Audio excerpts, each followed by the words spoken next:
Greetings YouTube, welcome back to the Meteorite channel. I am I somehow forget my own name. Anyways, I am Marcus. Who am I again? Welcome back to another video from Meteorite as well as Vanguard Insider. Here is our second collaboration video, and of course we're here to talk about the new units that was being revealed for Gear Chronicles. And surprisingly, Gear is getting waifu decks this time around. And of course, our returning guest from the time stream himself, Mr. Timeleap. Hey everybody, glad to be back again. So basically, this whole reveal is going to be a brand new deck, and sadly not really a support for either Chronojet, Chrono Tiger, or as well as Lost Legend, but basically it's its own deck. Is that true? It is basically its own deck with a new, or should I say new old mechanic for Gear Chronicle, but there will be some crazy players that are going to try to make this work with some old archetypes, but you probably will hear that more at the end of this video.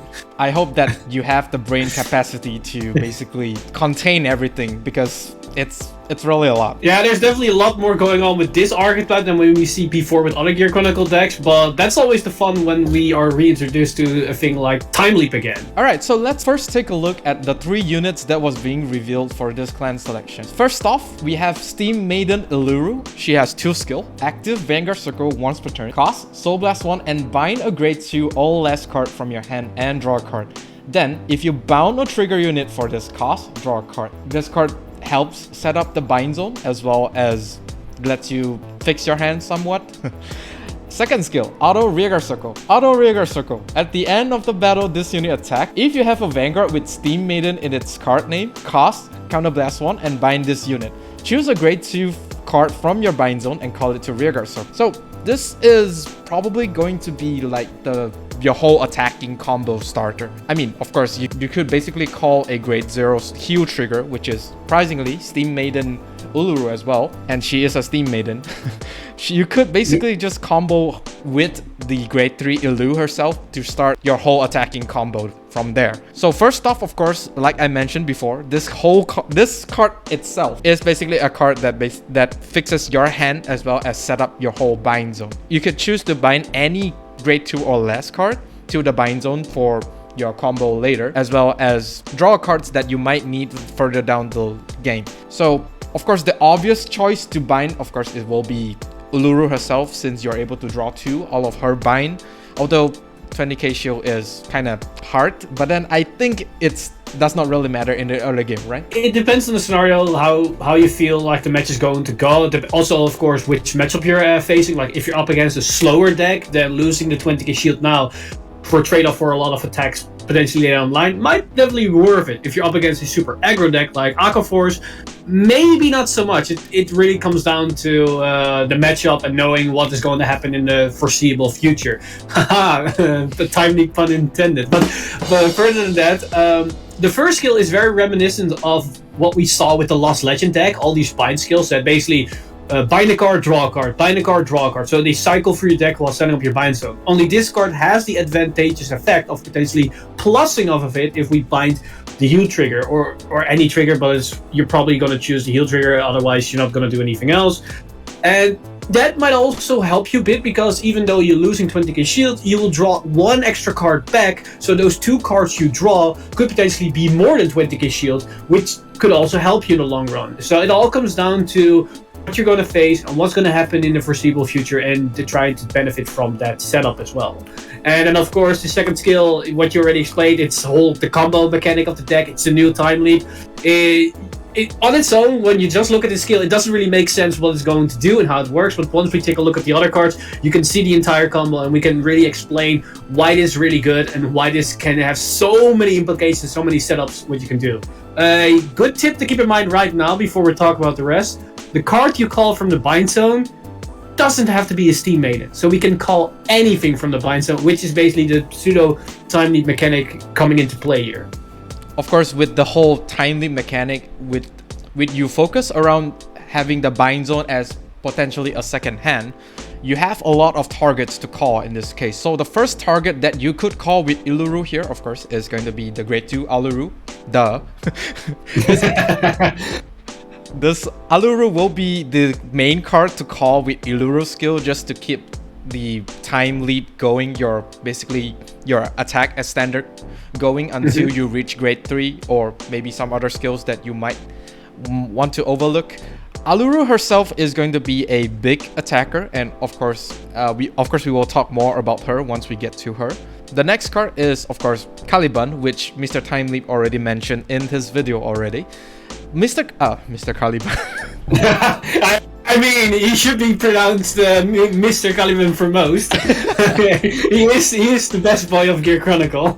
Caliban himself could provide some control if your opponent is a really aggressive deck, or possibly return some of your resources that you might have, or maybe have too much and you just want to return them back to the bottom deck. For example, if you have a lot of triggers that you keep on drawing, you could potentially send those triggers back with Caliban for those matchups where your opponent is not really as aggressive. And also you could basically recycle any cards from the drop zone, if I'm not mistaken, if you do return a grade 2 or greater card.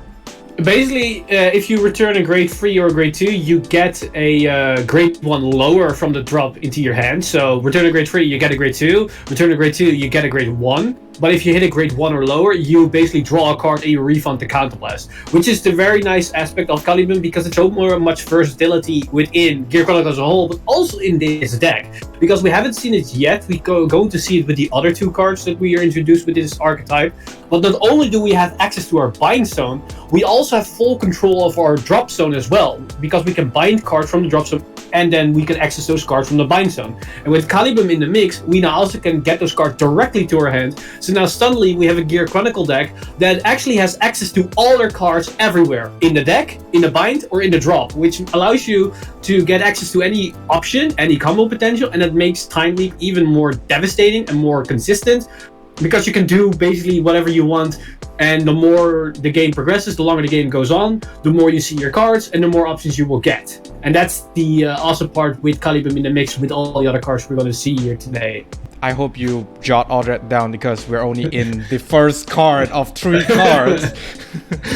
Of course, the next target we have is Kuruntar herself. Not only does Kuruntar basically provides you with control, I mean, of course, with those aggressive deck out there, you could basically just control with Kuruntar, as well as extend one more attack from whatever booster you have. So it's basically a lot of application with Timeleap, because we all know how devastating Timeleap back during the G era. So yeah.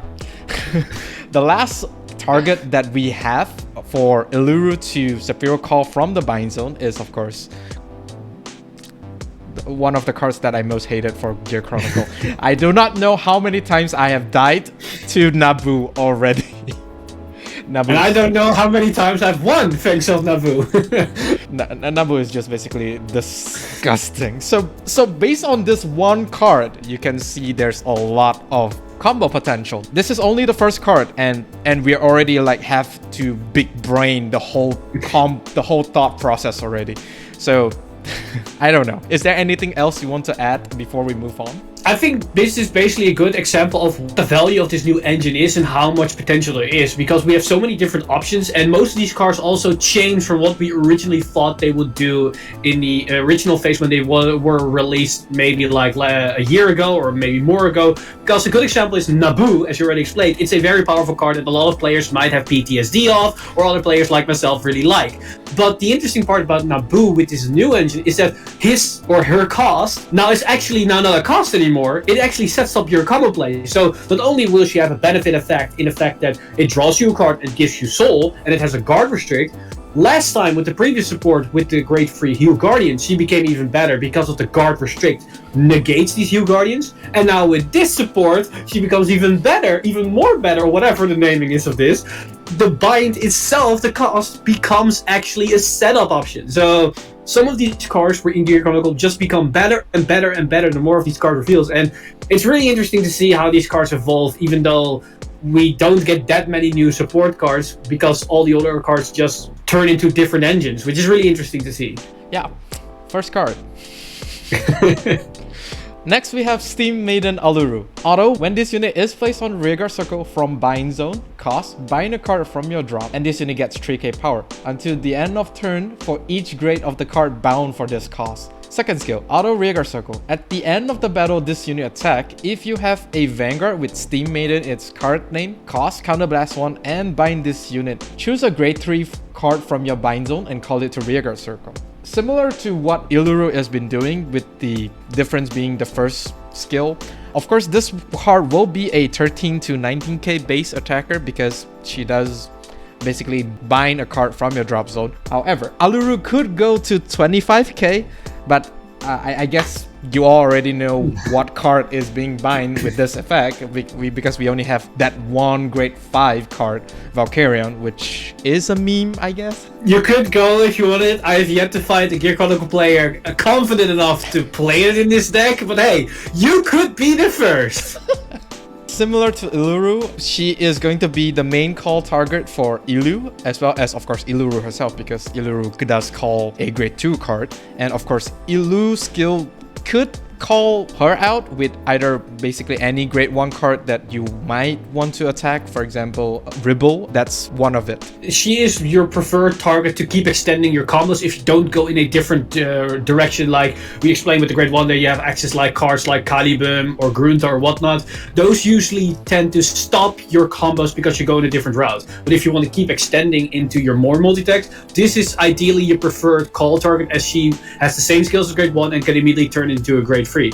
And interesting enough, and we're going to see that with the grade 3 as well, the further we go up this ladder of calls, the stronger our attacks become because they gain power and power and power, which is great because anybody that plays a multi-attack deck, you want to make sure your weakest attacks are your first attacks, so defensive triggers are less impactful. And this engine has that built in, which is really nice. But on top of that, what I already explained earlier with the grade 1, that we have access to our bind zone and also our drop zone, we see that with this card, whereas we call from the bind zone, we immediately can bind the card from our drop, which shows us that we have access to our drop zone. So even as we discard cards, we immediately mid-combo can set that up for our next call. So let's say, for example, you have this card in your bind zone, but you don't have a grade 3 to go into after this attack, but you do have a grade 3 in your drop. The moment you call this card, you can bind that grade 3 and immediately set up your next call target once you attack with this grade 2, which is really nice inherent synergy with these cards, which make this engine really solid on its own. The first target that you might want to call with Aluru, of course, is going to be Ilu herself. Now, Ilu herself might possibly be the end of the combo, unless, of course, you do run like another grade 4 in your bind zone. Then you could still go further up one level, but then I don't think you have the deck space for a grade 4. Ilu herself is actually not too bad, although she only gets like 1k for each card in the bind zone. But then combined with the force marker, Ilu does mix a decent attacker. I guess it could go like up to 28. 28 is very reasonable in most situations, but depending on how long the game is being progressed and depending on what your deck build is, if you're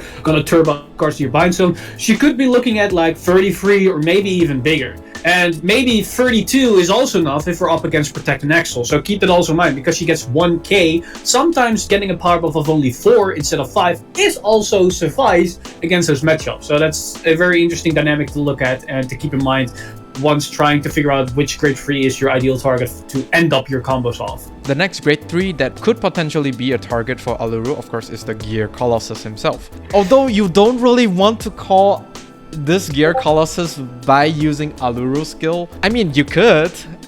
You could definitely. Like, ideally you want to have this card as soon as possible to hit the field before you start attacking, because having a battle effect on all your attacks, and you can easily like what, attack 5, 6, 7, maybe 8-ish times, forcing 2 cards in every one of those attacks is kind of nasty.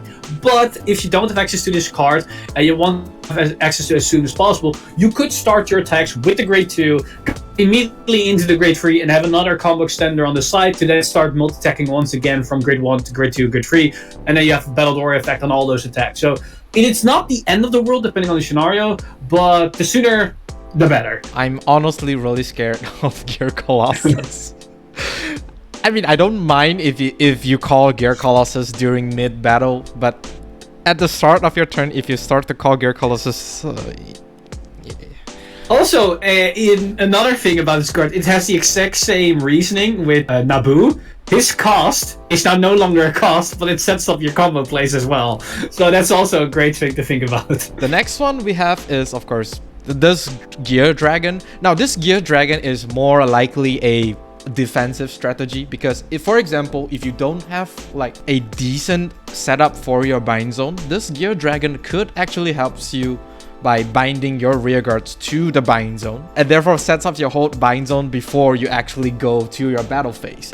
And what's more, you could actually exchange some of your cards, for example Aluru or Iluru, that you might not have in your bind zone. You could basically just call them out and basically Soul Blast one to bind this Gear Dragon himself, as well as either Aluru or Iluru depending on what your bind zone is, and to get even more units that you could use from the top of your deck. This is basically more of a consistency card. So you could see this card like a generic cycle card in any other deck, or a card that just draws a couple of cards, because the whole function of this card is to go through your deck as fast as possible to see as multiple cards as possible, because the more cards you see out of your deck into your drop or into your bind or into your hand, the more options you're going to have. Like currently the V version of Gear Chronicle doesn't have Time Leap in the sense of G Time Leap, where we pick cards from our deck, where we want to have all our cards in our deck. We basically Time Leap with cards that are already out of the deck, so in the drop or in the bind.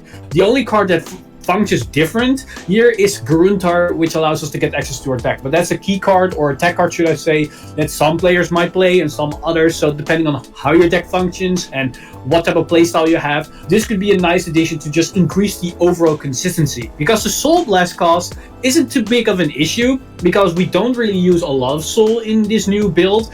And importantly, because you Soul Blast, the card goes to the drop, which means that card is now also available to any of your cards that bind cards from the drop, like Nabu, Ilu, and I think Aluru as well. So honestly, a pretty versatile card, and might be a nice deck card for certain builds if you want to have a bit more consistency in your overall game plan. The last target that you might consider calling from Aluru skill is of course everyone's favorite Chronojet. Now Chronojet oh no, not everyone's favorite. Okay, my bad.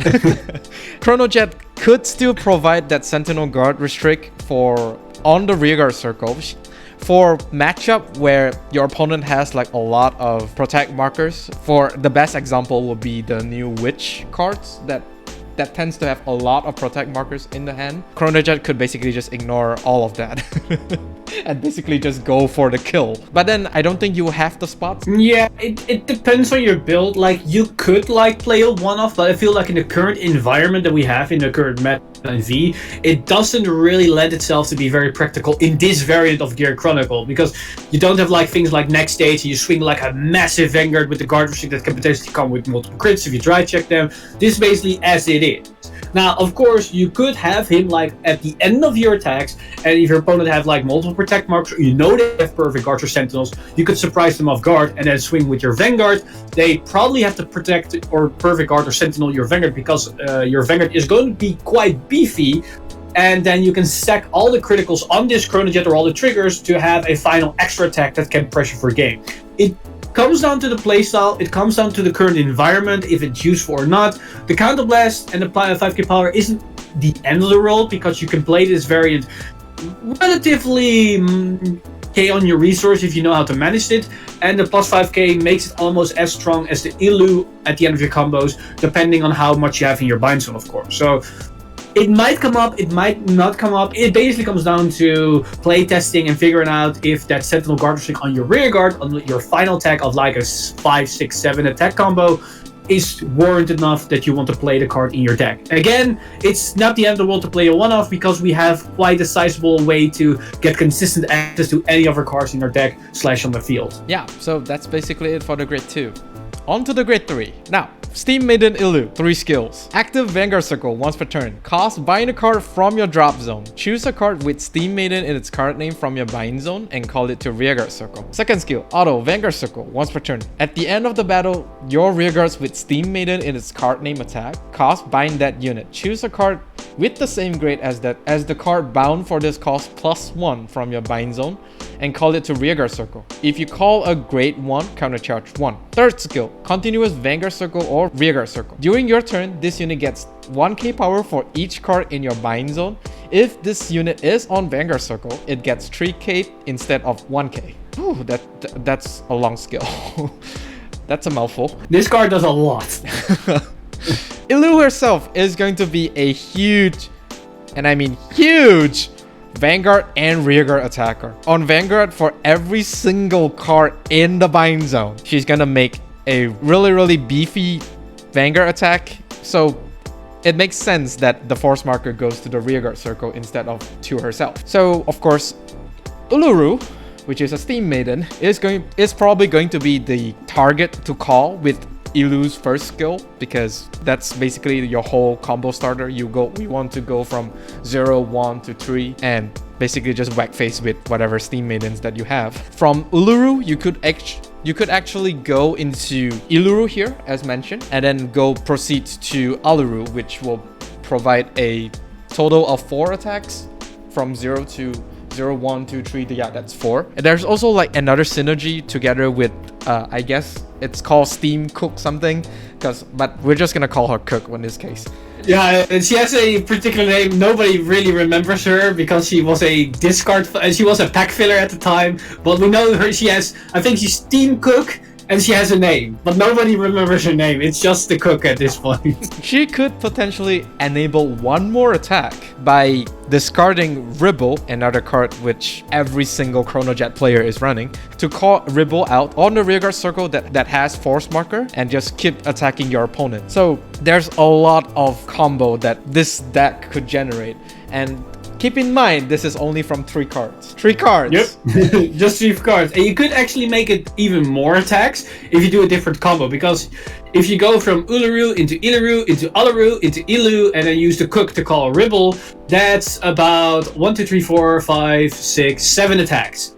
But if you don't start with Uluru, but you actually start with Iluru, you can go Iluru, Aluru, into a grade 3, whatever you want, then attack with the Cook, Superior call the Ribble, and now after the Ribble attacks, you can use the Ilu skill to turn the Ribble into a grade 2 Aluru, and then use the Aluru to turn it into another grade 3, and then you have 8 attacks instead of the 7 attacks, which is another way that you can basically extend everything and have more attacks. And keep in mind, of those 8 attacks, 6 of those were on a force marker, and if you have 2 force markers, 6 of those were on 2 force markers. So it's quite sizable attack numbers you're gonna generate. Anyways, that's basically all the 3 cards that we have. Okay, here is the sample deck list that Mr. Timeleap actually came up. The whole deck does consist of basically all of the units that we talk about when we go through all of their Steam Maiden support. Can you go through on the thought process of the choices that you made when you designed this deck build? Okay, so there's actually a lot that went behind the choices that were here, but I'm gonna keep it really brief to not make this video any longer than it needs to be. A lot of these choices were made by not only players trying to abuse most of the skills within the particular new engine that we have, but I've also been looking at like other players, what they've been trying to make their builds and what their strategy is. Like the Cook herself wasn't originally my idea, that from Jay, from a German player, a Gear Chronicle player, that's basically been trying out this variant, and that's also where the one of Dudu comes into play, because it can somewhat synergize with the Cook as well as with Steam Breath Dragon. But to basically go over the cards by themselves, we of course have the main grade 3. We already explained to her what she does. She enables the multi-attack, and she can be a great finisher as well as a solid Vanguard beater.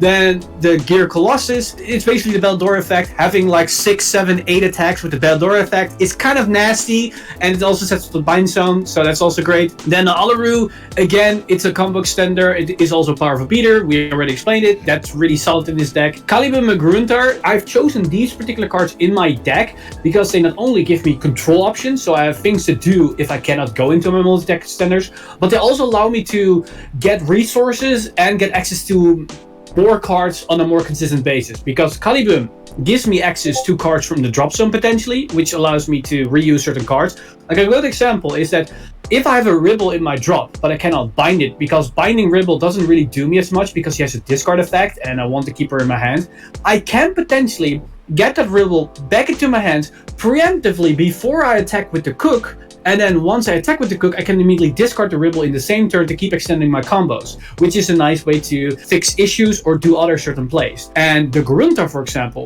gives me access to my deck, which means I have now full control over almost every single card in my deck, which allows me to play like these lower copies of himself, of Dudu, of the Cook, because I can search them out whenever I need them in the scenarios where I'm going to need them. And at the same time, he's also a potential combo extender, because I already explained, you can call non-Steam Maidens from your bind zone. So when I go from the grade 1 into a grade 2, I can call him from the bind zone and then use his skill to get another unit onto the field, which can be another Steam Maiden to extend my combos even further. So that's another line of play I potentially have. And another interesting thing that I haven't talked about, but I did talk in my separate video about Caliban. The interesting thing about Caliban is because he binds himself, I can get him back from the bind zone and reuse the same Caliban over and over and over again, which is honestly amazing. We also have Naboo. Naboo is Bae, like she's the best card in the deck almost. Like she gives me a guard restriction, which negates and nullifies the heal guardians in the early game,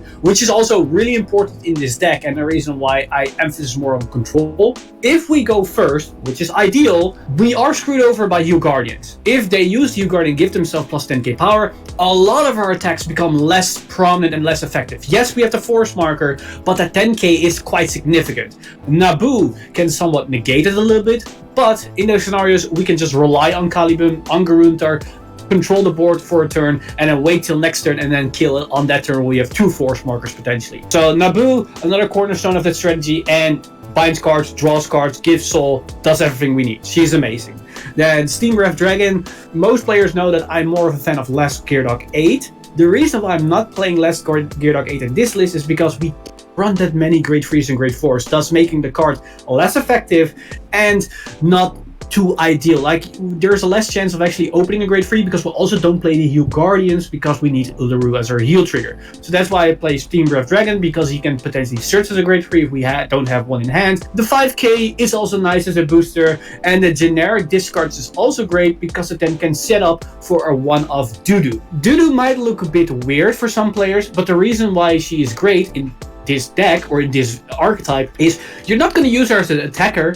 You use her as a booster or booster. You call it to the back row circle behind the column that's going to swing multiple times. If you can discard a card this turn, all those units get power plus 5k. So all these extra attacks are 5k stronger, which can rip out an extra card from your opponent's hand. You can combine it with Cook, which discards in the battle phase. That's an option. But you can also combine it with Steam Ref Dragon in the main phase by using it on place, hopefully get a grade 3, discard a card, and Dudu is now live and you can have more power on your board. The rest of the grade 1s basically explain themselves. We have Iluru to set up our more multi-text extenders. Ribble is another very good Steam Maiden. She synergizes with Steam Ref, ideally with Cook, to have more multi-tech potential in the battle phase. And that's basically all the cards that I play in this deck, and the reason why I play certain options and certain ratios, because this deck and the way I design it is more reminiscent of the GR Timeleap, where I play multiple lower quantities of cards because I still have access to those cards whenever I want. Like, I can time leap them, I can get them access from the deck, from the drop, from the bind. So I only need to see one,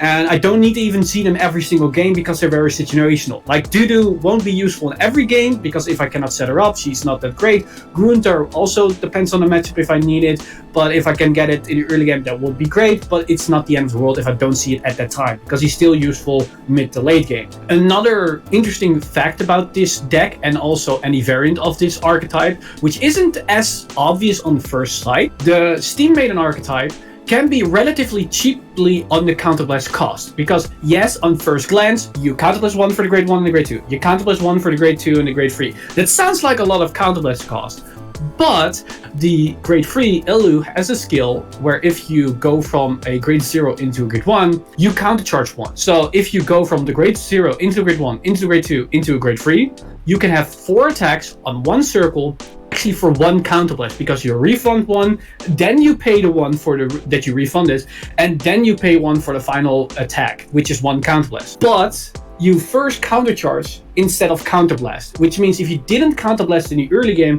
you don't get the refund or the max value of that countercharge. In order to get value off of that, you can run grade 2s that use counterblast in the early game. A good example of those, which I personally run, are Grunter and Caliban. I can use them on turn 2, use their value, get aggression on the early game, and then the following turn I can refund those costs, which effectively make their skills for free, which basically means I am rewarded being aggressive because I refund the cost. And incidentally, that's actually what this deck wants you to do, because the more aggressive you are in the early game, the more powerful and the more devastating your grade 3 multi-attacks are going to be, because your opponents hit higher damage, thus they can take less damage and have less buffer and less chance to get defensive triggers. A good card that I see a lot of players use is Irkab. Irkab, on turn 2, count +1, get Twin Drive, is very aggressive if you get maybe a trigger off, but you also get more value, and it immediately allows you to refund that counterblast the moment you go into your grade 3 turn. And Irkab also works very nicely with Dudu, because you can call the Irkab in your main phase, use the skill, discard a card, and your Dudu is now live,